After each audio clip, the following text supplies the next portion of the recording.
Hey, Beastista here, and welcome to TGR Season 11, Dungeons and Dragonites. So this is a fun format in which I actually played the previous season, which I believe was the first ever version of this. And I'm very excited to return because last season I actually ended up winning. Here was the winning team I ended up having, and it was a really fun time. One of my most enjoyable times I had in draft, actually, because of the very unique format, and I ended up becoming a coach, a replacement coach, and ended up just drafting a bunch of Pokemon that I generically like or hadn't had the chance of trying and I wanted to try out, and it was a great time. And the fun format was really nice because last time no Terra types, and then you have to bring two different sets of teams in which you have to play best 2 out of 3, in which you have to bring two of the two teams to each total, and so you have 2 teams of 6 that you have to prepare for. So this one is fairly similar with a couple changes that I'll talk about, but with that we can get into our draft idea. So the basis of Dungeons and Dragonites is that each Pokemon is represented by a historic, like a standard Dungeons and Dragons type or class. So we have Bard, in which bards in Dungeons and Dragons are more associated with non-combat, assisting the team, and so these would be what would be traditionally defined as support characters in Dungeons and Dragons, which would mean, and for the most part, they tried to make the bards a little bit more support Pokemon, so Pokemon that have like Follow Me or Tailwinds and things like that. Wizards, in Dungeons and Dragons, using magic and like mental powers, elemental attacks, typically here would be associated with Pokemon that have very high special attack. Paladins, which in Dungeons and Dragons typically would be very bulky tank-like characters, sometimes with some amount of self-healing and or team healing, but I think for the most part what this would be described as in Pokemon would be Pokemon that are bulky. And then fighters, typically in Dungeons and Dragons, would be people who are, physically strong, attacking with either their fists or weapons. And in this case, this typically Pokemon with high physical attack. And so we have a class that's high physical attack, high special attack, bulk, and support. And so when creating the team, part of the rules is you need to have at least 2 Pokemon from each type. And in addition to that, there are different levels of Pokemon based on how skilled they are, in which you get 2 of the lowest level, I think 6 of the middle level, and 2 of the highest level. And then later on, halfway through the season, we are going to promote our team, in which they're going to get better. And so all of our Pokemon are actually going to be, or about half of our Pokemon are going to be replaced with a Pokemon that is a tier higher, to represent leveling up in Dungeons and Dragons. And so I wanted to draft a cool team based around something more lore focused than I did in the previous time. And the basis of the lore I wanted to go with, and that I kind of came up with, is the story of Pincurchin, Serenader of Lightning. So Pincurchin is a bard in the tier list. Not only is he a bard, it's actually a bard in the lowest class, or the lowest, lowest power level bard, which I think is very appropriate because Pincurchin is an amazing bard because he has the very powerful ability of setting up the power of electricity. However, the issue with Pincurchin as a bard is that a lot of people don't like him. He's super charming and super able to convince people to join him if they're the right type of people. However, a lot of people just get shocked by him because of his either physical prickliness or the electricity that he emits. And so Pincurchin, our captain, our leader, the Serenader of Lightning, is trying to recruit this amazing team because he wants to become, an amazing. He wants to have, wants to create this amazing team. He wants to achieve great glory, however, the problem is he struggled both to do stuff himself because he's a little weak, but also he struggled in order to recruit people because a lot of the people don't really like him. And so he went on a massive quest and a massive journey to find a bunch of people that he liked. And so with that, I have my draft restriction, which is Quark Drive, which is Pokemon that appreciate the electric terrain, is the basis of my entire draft. And that's also the basis of the lore, is that these are all the Pokemon that are on my team are drawn to Pincurchin, even though the average Pokemon is not actually drawn to him. And so with that, here's the team. So we start with our bards. And so we have Pincurchin. So I will give him a little electric hat here because for Pokemon, the Pokemon of the lowest class are able to Terra, and they can Terra to anything. I just have the electric Terra because I think it's most appropriate here. But the base, and so Pincurchin can Terra. In addition, the basis of Pincurchin on my team is electric terrain is going to be immensely powerful. Literally every single Pokemon on my team has the ability Quark Drive or is an electric type. And so the electric terrain is actively beneficial for every single Pokemon on my team to some extent. In addition to that, Pincurchin gives me an absurdly low speed tier, which means that my opponent's teams struggle to set up Trick Room a lot of the time because Pincurchin will underspeed anything in Trick Room. And so I have the nice ability to deal with that. One of the downsides of my team personally is I do not have the move Trick Room. There's only one Pokemon in my restriction that I could have drafted that does have Trick Room, but I ended up not getting it. However, Pincurchin's other abilities hopefully will make it powerful enough.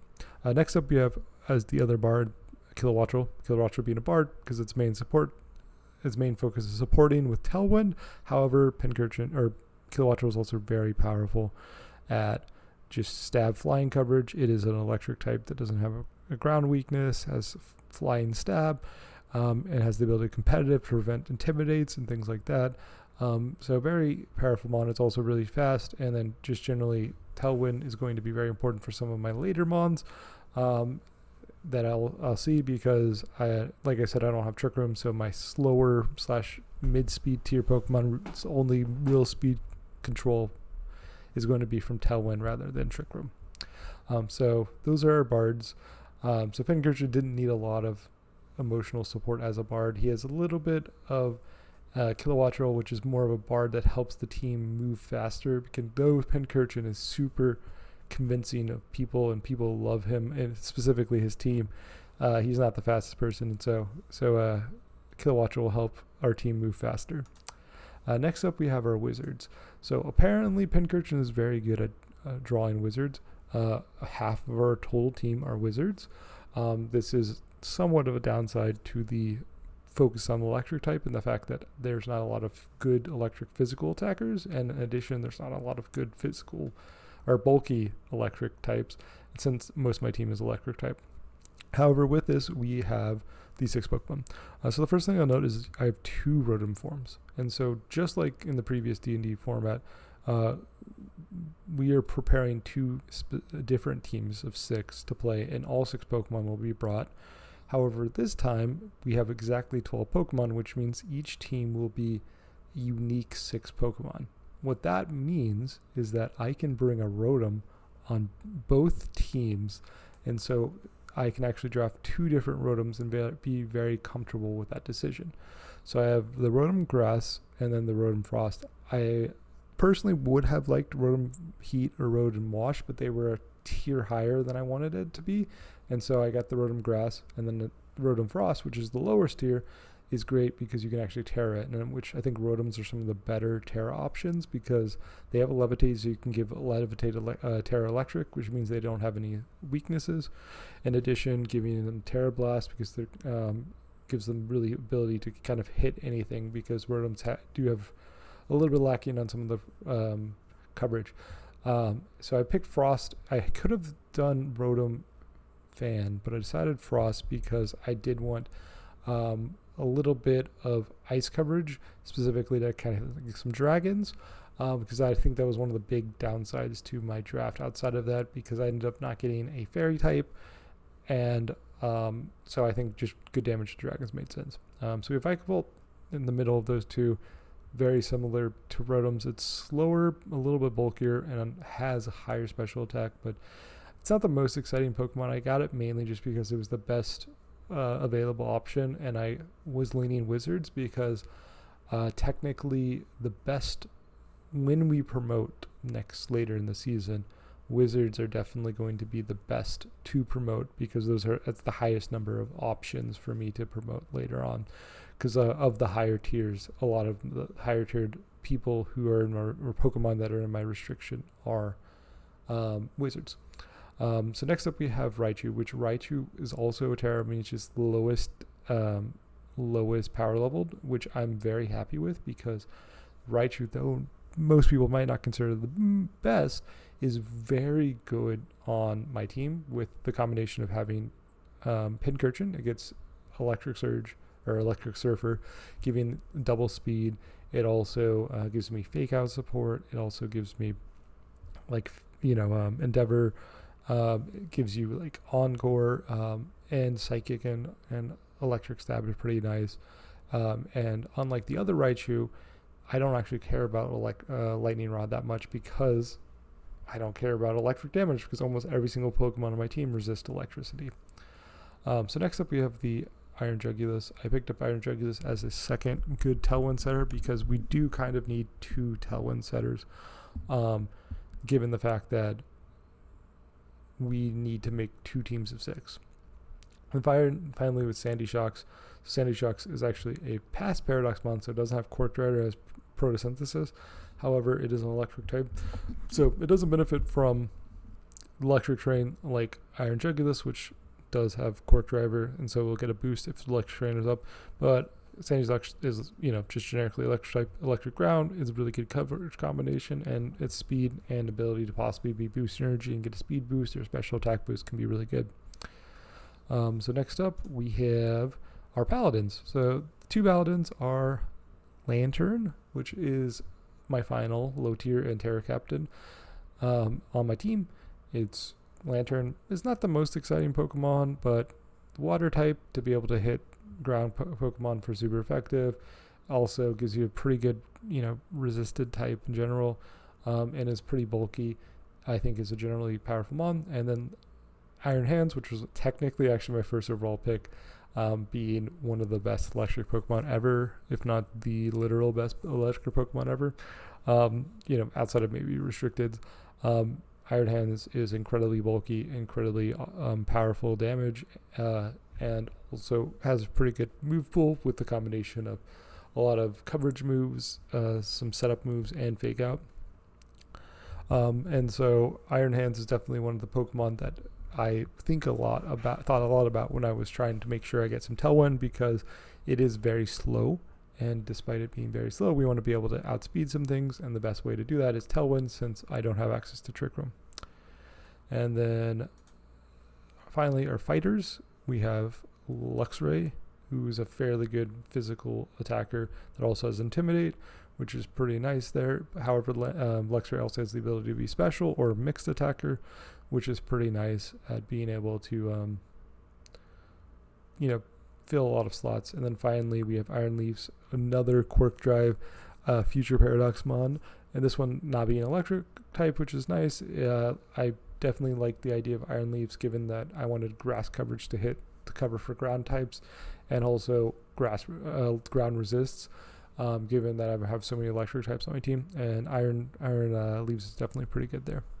And so with that, here is the team, with the ones that are in the yellowish gold are my Terra Captains.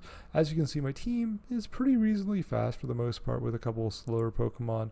No Trick Room being a little awkward with the Pincurchin speed tier, because even with Tailwind, Pincurchin is not going to really outspeed anything. However, Pincurchin setting up the electric chain does do a lot of work. It does have Sucker Punch, and also if you ignore Pincurchin, it can do pretty good chunks of damage.